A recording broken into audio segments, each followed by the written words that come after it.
All right. I'll try this a third time. I apologize profusely. I don't think it's echoing. If it does echo and someone views this while I'm on here, please do let me know in the chat if it echoes. Um, as that would be very helpful. Last time we did have an echo, and then I tried live streaming again, and then I got a phone call from my disability insurance, so I kind of had to answer that call. So we're going to try this a third time. I'm going to show you a start for Stellaris, and we will see if we can avoid any of these tech issues that we were having problems with before. So I'm just putting in the chat. Let me know if it echoes. Um, and yeah, let's go in here and I will show you basically when you start. Let's look at my home galaxy here. We'll move over. They've actually started me in a great position. I have never gotten a position this well before, and of course it's not an empire I'm going to keep going on except for show you guys some things on live streams. That's the only time I'm going to really use these guys. But yeah, they've got me in a corner here, which is great because my back is covered here. I don't have to worry about it. And this enables me to hit less choke points. So I can hit this choke point and this choke point, which makes it so that then I don't have to actually take all of these and claim them until after I am ready and I've already contacted with other species and empires. So that's why you want to take choke points. I always set up with closed borders because if I have closed borders, then they can't come past to try and claim things that are technically within my territory. So we'll take these choke points, block other people off from getting in there, and we'll just expand as rapidly as we can. I always suggest when you first start out, build a few science ships and a few constructors. That is the most important thing, because once you get those science ships going, you can get some of these sectors and you can scan them. That way you can get a constructor to come in there and claim it for you. And you want to do that as fast as you can at the start until you meet up with areas that are going to make it so you can't go past your borders anymore because you are right up against other empires. So we'll do that as quick as we can. I do also have a couple extra science ships so they can start doing some of the other research in these sites that I have actually claimed. I'm not going to claim these other ones until I have pushed out as far as I can, and then I will go back and I will fill in those gaps. Or if my other guys finish up with some of their research stuff, then they can survey. But I'm going to be probably keeping them pretty busy with research and excavations. This is a cheat race, and I am only using a cheat race for this in the purpose of doing these videos so that I can speed through things a little bit quicker so I can show you guys things at a quicker rate. So one of the things you also want to start to, when you first start, is you want to take a look at your fleet that you start out with the one trait that I grabbed. We get Titan. Normally you do not get this many leader traits. Again, this is a cheat race designed only for using in here. So normally you will not start out with this many traits for your leaders. They will gain more traits as you go, and they'll still gain more traits until they max out of their traits. But each of these traits gives you a different bonus. Some of these are leader traits that you only get if they are put in a council position. Otherwise you don't get the bonuses from them. Otherwise you're just looking at these bonuses here. So put your admiral that you start out with, you put him in a fleet as soon as you can so that he is in control of that, and then the bonuses can start really taking effect. He's not sitting there being bored. This side screen here, the outliner, that will eventually fill up really, really fast when you start getting planets and ships. So you'll start getting lots of factions here as well. So when you look at a faction, you can see the support that they have from your populations, and then your approval rating for them, and then how much unity they are actually producing for you, which that one is actually producing a fair bit of that, but that's because of all the different traits I have. Normally they won't produce that much at first either. But you can minimize that and then you don't have to see that. You can do that with any of these ones. If you want to build, you're going to open up that in the shipyard, and on your shipyard screen you're going to do science again. Most of the time they're going to cost a lot more than this, just for the purpose of speeding up. Science ship here, you would do that one, and then the constructors are going to be this, and you have to wait your time in order for them to actually build. And they started me off with, let's say, 3 shipyards. 3 shipyards. Okay, wow. And then your modules that you have on here and your extra buildings that you're going to click on. And when you're doing these, right now that's all I can build is all of these different things for attack. There's a trade hub there. So that's how you see those when you go to your planet. And yes, I'm flying through this as quick as I can. I don't want to take up too much time of yours. So we've got in here, you're going to take a look at these features of your planet. This shows all your districts. Again, you probably won't have that many opened up at first if you're not using a cheat race. You can terraform a planet as well. You just hit terraform, say what type of planet, but you have to research that. So in order to get the terraform things, right there you can see it's telling you what you have to research in order to get that. If you look at features, this tells you what you can clear blockers on. So each one will cost you either money or mineral, whatever you've got it set up as. Again, a lot of times it depends on your race. And then you can go to decisions, and this tells you different things you can add to your planet. They all do cost you either unity, some cost you coin, cash, some cost you materials. So they all have different benefits, but they all do cost you something as well. So you got to weigh the benefits and do them at the right time. At first, I would just leave the planet. Also, there's planet automation, which here you would. I did not mean to actually hit that. I'm going to turn that off because I don't have a stockpile. In order to automate, do planet automation, you've got to have a stockpile built up. And then there's also the designations that you can do. So in here you see what you can all turn it into. They all have different bonuses that they provide for turning it into there. I do want this one here to probably end up being a trade capital, but at this point I'm going to leave it until I've gotten a few more buildings built, and then I'll designate that planet at that point. Some of them I'm going to wait till I have the energy researched properly, so I can set up a good energy grid, and then I'll turn them into energy planets, because you want to get lots of credits, because everything chews your credits. You can see I'm losing credits every turn right now. So that will drop every month. So you want to be making sure you have lots, because when you get lots, you can go in here. That is, the credits are about the most important one. Then you can go in here and you can actually purchase other ones as you get researched and you get other materials available.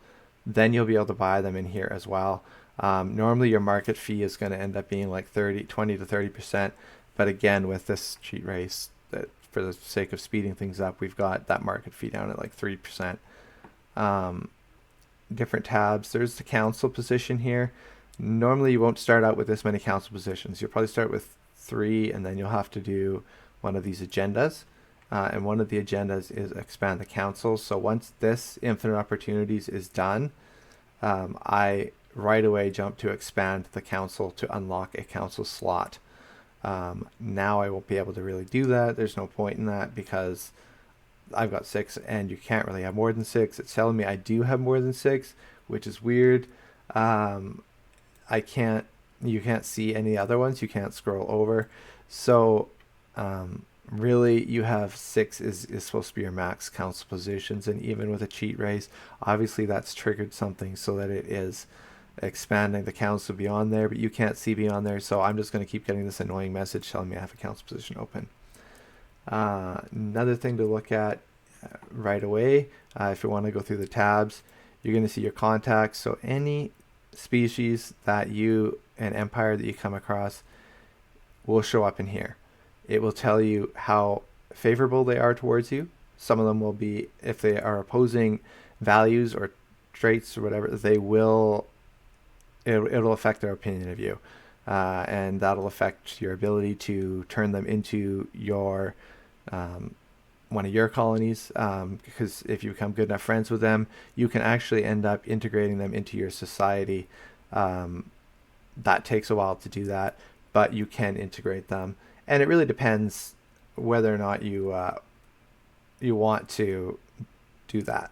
And it also tells you how many planets they all have. As well, it's going to tell you if they are in a federation, what federation they're part of, what their war status is, if they have Cassius Belli that they can use against you, or they have an active one against you, then that will show up in here. And usually Cassius Belli is because you have a relic that they want. So they'll all show up in that screen here. There's also the espionage tab, which is for, and if you're spying on them, you need envoys in order to do that. So you have to have envoys in there, and then you create a spy agency within. Again, that's something you research. That's something you get better at as you go through. Fleet manager. This is where you can control them. You can add ships to them. You can reinforce. So I could reinforce this fleet. I don't really want to waste the materials on it at this point. I will do that at a different point. You could repair them if they're damaged, or retrofit, which is upgrade. You can also merge fleets. So this here's a new fleet. I don't really have anything in this fleet, but this would be the fleet I would want to merge it with at first. And then you're going to have a limit as to how much capacity you can have. The more research you do, the more you're going to be able to have ships in a fleet, as well as bump up this naval capacity, because once you hit that capacity, it starts really hitting you with negatives. Same with your star bases. You're going to want to do research and stuff to upgrade your amount of starbase slots that you get.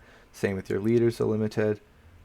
This tells you your pops, so your population, empire size, and there is sprawl depending on planets, star bases. All of that adds towards sprawl. So you want to make sure you're keeping this decent, or else you are going to wind up with getting negatives against your colony. Influence, you need influence to set up a lot of different things. So you want to make sure you're getting some influence. You're going to get influence, and you're also going to get your unity from factions, which is just down here. And normally, again, you don't get that many for your unity. You build up towards that. Expansion planner, that you can just plan things. I'm not really too worried about that. This shows you different planets that you have all on one screen. You can see them down on here too, but sometimes it's annoying to have to go through all of them. So you can actually look right on here, and it tells you what you can all do. You can add them into different sectors. You can transfer resources between them, or you can create vassal from that, and that kind of works on sprawl. Later on, when you do research, you're going to be able to do this. Normally you only get just a couple traits. You won't have this many. Again, cheat race for the video only. So we wouldn't normally have that many. You'd want to advance, and then you create templates and add traits in as you research and get them opened. Then you can do that. Then you can apply the template, and then that goes underneath your research. And you have to have a researcher research that. So it usually takes 30 days. Within the game, and then they research it, and that upgrades. Sounds weird to say upgrades, but a species, it adds the traits to them, and then you can set rights to the different species within them, whether or not they would be like a slave population. My population, I will have slaves at one point, and that's another thing you can look at in the market tab is slave market. You eventually they'll set up a galactic community, and then one of the first things you want to try and get them to push through is the galactic market, because then you can trade and sell slaves. And I usually do the rescue thing, and I rescue my own populations out of slavery and bring them back in, and then give them proper rights. And then other species I grab and I turn them into slaves. And you can buy and purchase, you can sell them on the market as well. Which if you're lacking cash, that can definitely be something that you can look at doing. Leaders, this here will show you your different leaders. It'll also tell you if they're busy or not busy. So these two here, my two generals, are not busy. Um, and yeah, I'm not sure why I started with two generals, but obviously it's one of the things in this species. And you can dismiss leaders in here as well. You can tell it to auto pick traits. I prefer to choose my traits for them, and they all cost money every single turn. Normally they're going to cost a lot more of that unity.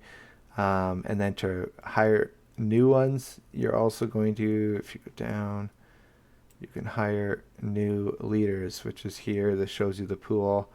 What you look at the traits, look at their leader traits, and then look at the regular traits. See which one is most beneficial. Age is also a factor that I like to play in. I like to get a lot of the younger ones because then you have them for longer. Technology, this is a key tab. You can see right now I'm researching energy grid. That is one you want to research pretty quick on so you can get more energy credits going, because that is a key resource. This showed up pretty early, which I was a little surprised at. That doesn't usually show up quite as early for me. The leadership, leader experience gain. It's a rare trait. You can see the rare ones because they are purple. Same with engineering research up plus 25. So that was a good one because I want my research going quick. You want to be able to punch those things out pretty quick. And then your society manager, again, normally you do not end up opening traits this quickly, or traditions. So do not expect that you're going to open up traditions this quickly, nor the ascension perks. I have a mod on that actually makes it so I can get a whole bunch of traditions. You can see I keep scrolling down, as well as a whole bunch of ascension perk slots. That way your unity, otherwise you end up you're hitting somewhere, and then your unity just sits there and doesn't really do a whole lot for you. So I would prefer to have it going towards something and advancing and continue advancing, instead of my species reaching a top level and then stagnating, as I hate that stagnation state. It is boring. The government tab here, again, look at the edict that, but what I also want to show you is you can look at your factions here. So it'll tell you a whole bunch. You can decide which ones you want to boost. So like these guys, if I wanted, I could manage them, and I could decide to embrace them. I could decide to promote them, or I can suppress them and put them down. Really, it depends on your ethics as to what you really want to do with that, and whether they're being an advantage or if they're dragging your society down. If they're dragging you down, you probably want to suppress them. But the more factions, the more unity is gained by each one. And so it tells you how much unity you gain from each one here. And then there's policies and edicts. Again, do not expect to have all these edicts open. I am not using very many of them at this point because I do not have the energy credits monthly available for a lot of these things. Same with unity. The more of these you do, the less you get, which means the less traditions you can do. But some of these you will end up wanting to select as you go on, as they become something that you might want to deal with. That's when you decide you want to click on some of these different ones here. So like when I start seeing more species and I'm running out of envoys, then I probably want to hit diplomatic grants. If you're in war, you probably want to hit fleet supremacy. And this is going to charge you monthly for them. So just keep that in mind. And then policies in here, you set them. A lot of them will be locked into whatever they are. So you just set them adjusted to whatever you want. And your traits apply into that. It's going to tell me again I have an open council. Go away. Situation log. So in here, as they're researching sites, they're going to tell you they have found a ship graveyard, which I am researching right now because I want that tech. And the Hive World archaeology expedition is also there. That one grants a lot of research points, so that's a good one as well. So one of my spare guys will be doing that. And then I will you always get the unique planets thing going along with the ancient one that I have. And then there is the ruins, which will be a lot of your excavation sites, and they will give you either tech, artifacts, or research points, minerals. There's a wide variety of things you can get from these archaeological sites. So you do want to be digging those things as well, but they do take time to do. And then there's anomalies. It'll tell you this mod actually separates them. I'm used to them all being in the same thing, so that is cool. This tells me all the anomalies. That's a great mod. And then this tells you your victory conditions. So we have a score right now of 732, which ranks us 12th overall. And so those are those tabs, and then you have this tab here. If you want to reform your government, you'd hit reform, and then it will bring up a page. I'll just bring it up. Normally, again, you don't have this many traits. Do not expect to have this many traits. And I actually did my own file modding, not in the main file. If you're ever doing mods, do not modify the main file. Go into a separate file to mod things yourself. But yeah, so that's what you want to do there. There's a bunch of different civics you can get. Different mods bring in different civics. They all have different bonuses that you get. Again, you're only going to get a few civics. You'll have to open up civics as you go. And I actually modded this so this is movable as well. As normally you can't move it, just like you can't move this one. So because I can move it up, and I can see more down below of my traits. And then it also tells you what you are right now. We're a feudal realm monarchy, and we can change that at later dates, but they're going to be grayed out because of the traits and stuff that I have and the civics that I've chosen. So that is that. There's also modifiers that it tells you everything that is here that you've researched. You get a lot more of these things the more you research. So research is key. Keep on top of that research, as well as relations, how other groups see you. There's demographics, which is a breakdown of your different pops and what they're doing and what bonuses they're giving you. You can play around with your advisor voice too. I like Ruthless on there. And yeah, so if we actually zoom in here, I've got my science ship doing there to do that choke point, and I've got another one up here doing this choke point.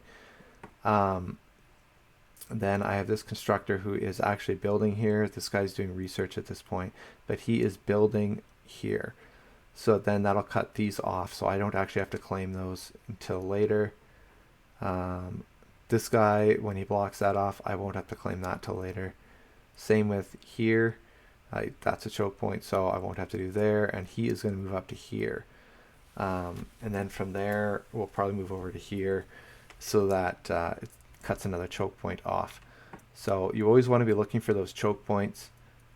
Planets, when you can afford to, you will want to do some colonizing, but you want planets that are going to be habitable. So this one, 90%, until you get a lot more terraforming and stuff like that, and get blockers, you can unblock the clearance, then you will be able to actually do this. And then you can colonize some of these other areas, and these will all grow in size depending on civics and traits and traditions. Everything that you end up research, all that kind of stuff will expand this, giving you more resources out of each of these areas. And you want to stay on top of trying to build the mining stations and research. Just keep in mind they all cost you minerals and or credits to set those up, and when you expand, it's going to cost you unity and all that. So you want to keep on top of that, making sure you're watching those levels and making sure you can afford to do what you need to do. What is important at this moment, prioritize. And this planet here is 65%. It's one I might consider. I would do this one first, but these ones down here I probably wouldn't do at first until I've got habitability up and I've researched the habitability. Then I can set that up. Otherwise, if you go in and you see other planets here, so it's gas giant, and let's click on one for the sake of clicking on one. You can hit there, but we need to terrestrial sculpting, and the planet has to be able to go in. And one that I really like is when you research your Gaia worlds, because those worlds are like your key. They're like really high habitability. They're perfect. There's lots of tourism that can happen with those, which increases your trade value. There is It helps your pops, which helps your population happiness.